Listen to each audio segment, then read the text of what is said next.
is about family secrets, and the secret we will uncover today is so shocking, so awful, you will think that I completely made it up, but it is 100% true.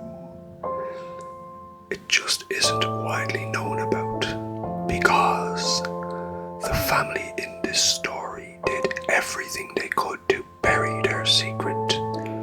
But secrets never stay buried forever. Welcome back to Irish Whispers, the podcast where we explore the true crime mysteries, dark histories, and untold stories of Ireland and beyond. My name is Salem Grace, and today we're stepping into a secret world of an Irishman with a bizarre secret. I want to tell you the story of a man who seemed ordinary but carried a legacy so explosive and so dangerous that he would spend his entire life trying to escape it. And when his identity is finally revealed, you'll realize this story is unlike anything you've ever heard before. So, settle in and let's begin. Patrick William Stewart Houston was born on March 12, 1911 in Liverpool, England. He was born to an Irish mother from Dublin named Bridget Dowling and a German father named Alwa.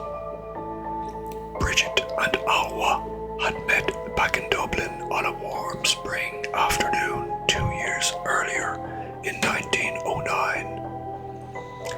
At the time they met, Bridget was only 17 years old, and she had met Alwa at a social event in the RDS in Dublin. On that spring afternoon, Dublin City was alive with colour and sound, and Bridget was full of excitement for the event that evening. The Royal Dublin Society was hosting their annual horse show at the RDS in Ballsbridge. Now, 17-year-old Bridget, she was not long finished convent school. Convent school was the all-girls schools run by the Catholic Church. The nuns or sisters ran these schools with an iron fist, and Bridget was happy to be done with it. After arriving at the horse show, Bridget moved carefully through the throngs of spectators, observing all the attendees dressed up in their best clothes and fancy hats. Her heart was fluttering with excitement, her eyes were wide with wonder at the spectacle. So, after chatting with friends and people she knew for a while, she eventually spotted a man across the hall who was looking directly at her with intent. He was a tall, striking-looking man, wearing a Homburg hat, and he moved with confidence as he approached young Bridget. There was something magnetic about him, something dangerous and alluring all at once. And when he got to Bridget, he spoke softly and his manner seemed kind and respectable. His name was Alwa, and he immediately swept Bridget off her feet. Bridget later said, "I cannot deny that this stranger with his fine foreign manners made a very great impression on me."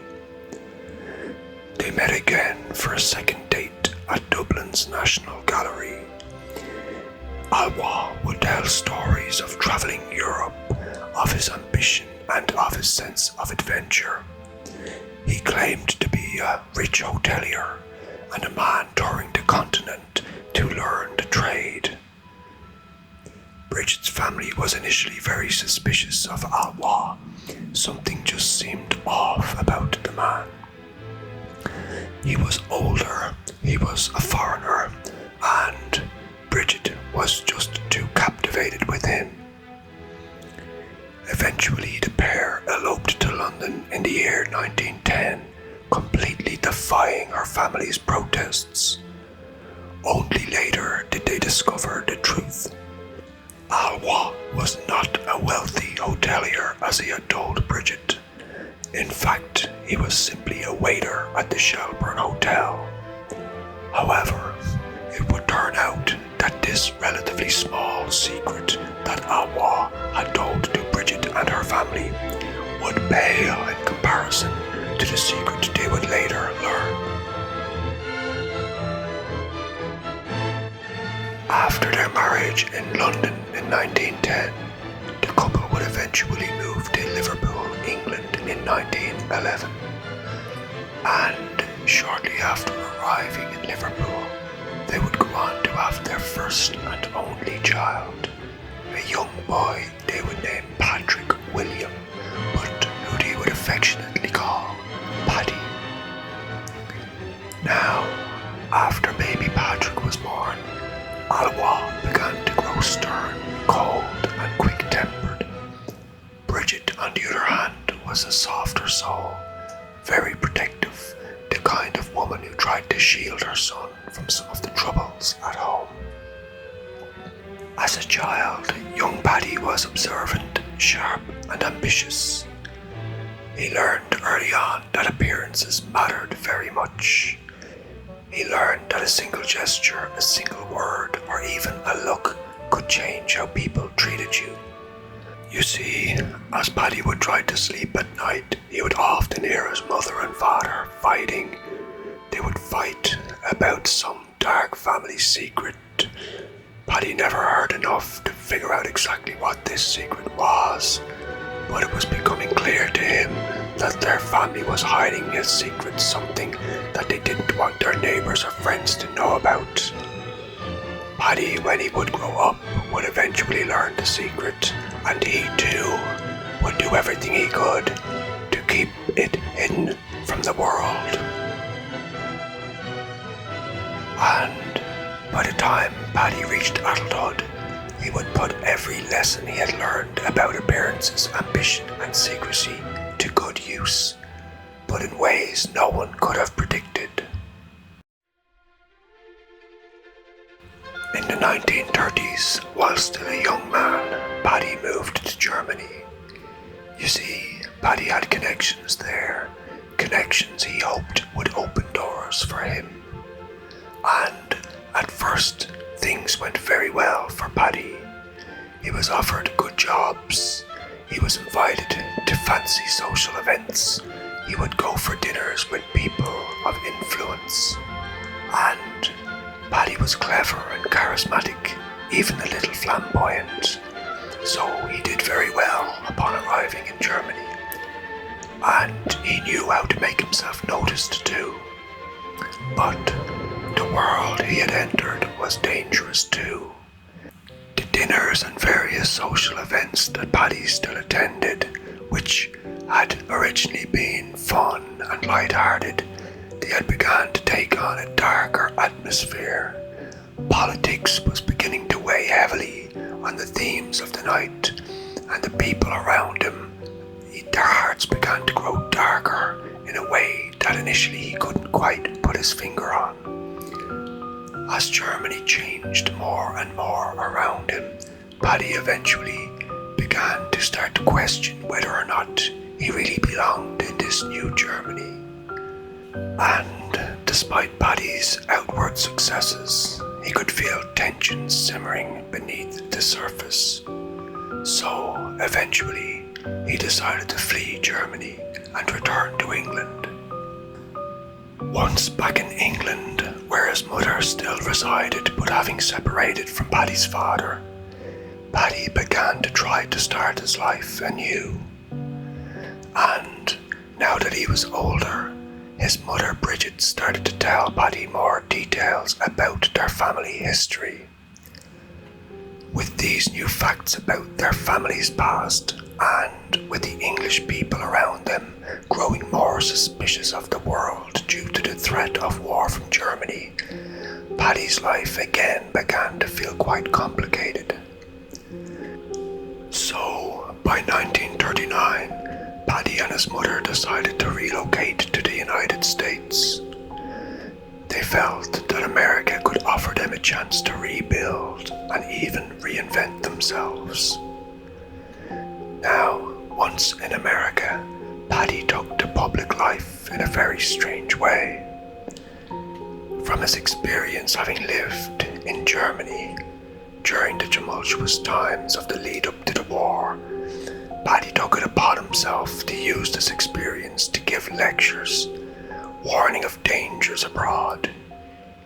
His stories would fascinate audiences, the way he spoke, the way he hinted at what he had seen and what he had lived through.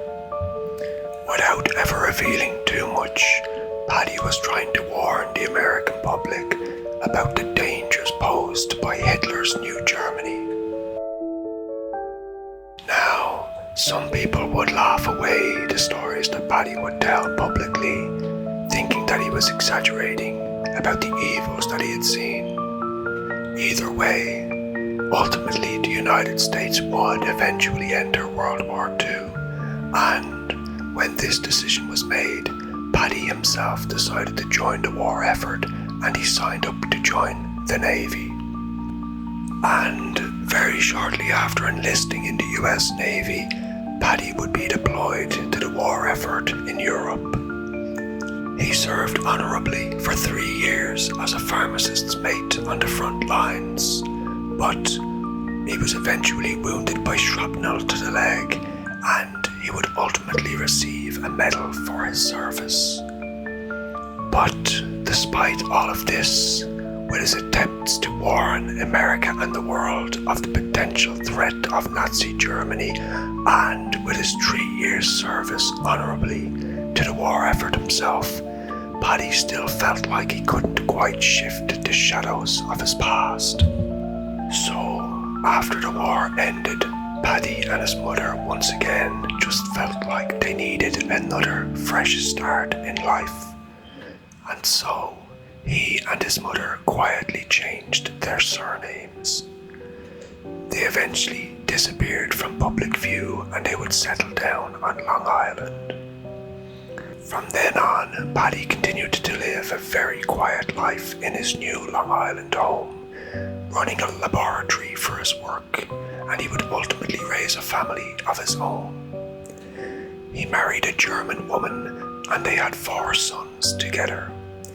But just like Paddy's childhood had often hinted at secrets, his kids too would eventually begin to suspect that there was some dark secret in their family history. But despite their suspicions, Paddy would do his best to keep the family's past carefully hidden from his 4 young boys. However, when the 4 boys grew into adults, he would eventually reveal to them a family secret so dark he would swear them to secrecy for as long as they would live. And so, for most of their remaining lives, their Long Island neighbours knew Paddy and his family as polite, private and hard-working, nothing very different than any other family in the neighbourhood. But of course, they didn't know their full truth. And for decades, the secret of who Paddy truly was remained just that, a secret. And now, here's the twist that changes everything. The quiet, unassuming Long Island man, known to his neighbours as William Patrick Stewart Houston. His real name, his true name, was William Patrick Hitler. Yes, that Hitler. Paddy was the nephew of Mr. Adolf Hitler. Paddy, the man living quietly on Long Island, he had been born into one of the most infamous families in history.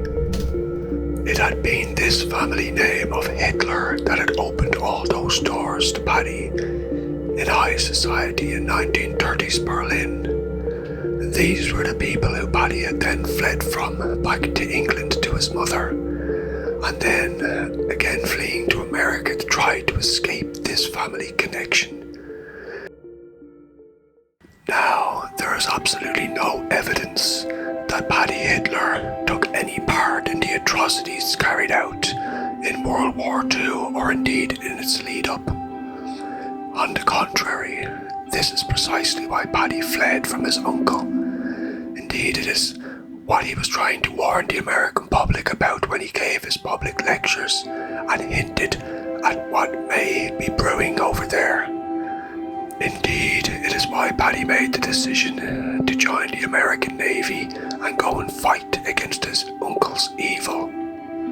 Alas, despite all of this, it is clear that Paddy was still shamed merely by the name of Hitler, and why he and his mother changed their surname to Stuart Houston.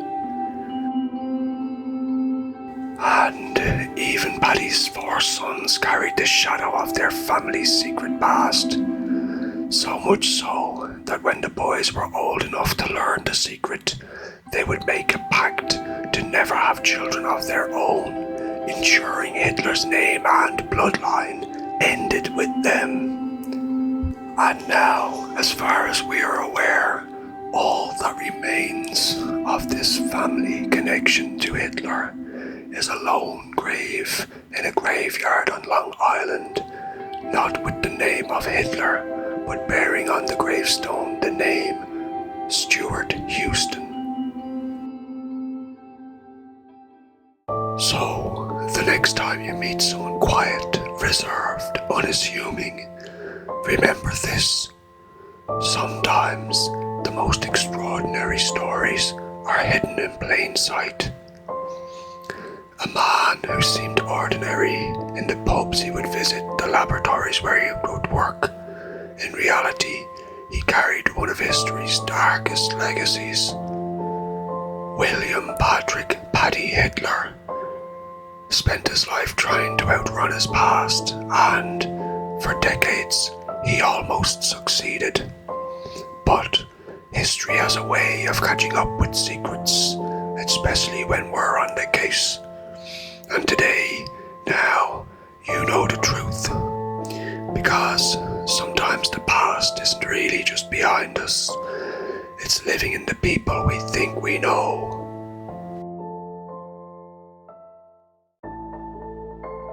Thank you for joining me on this episode of Irish Whispers. If this story touched you, please share it. If you enjoyed it, please remember to press the like button and feel free to subscribe to my YouTube channel. And join us next time as we look into yet another story from true crime mysteries, dark histories, and untold stories from Ireland and beyond. For now, stay curious, stay compassionate, and take care of yourself.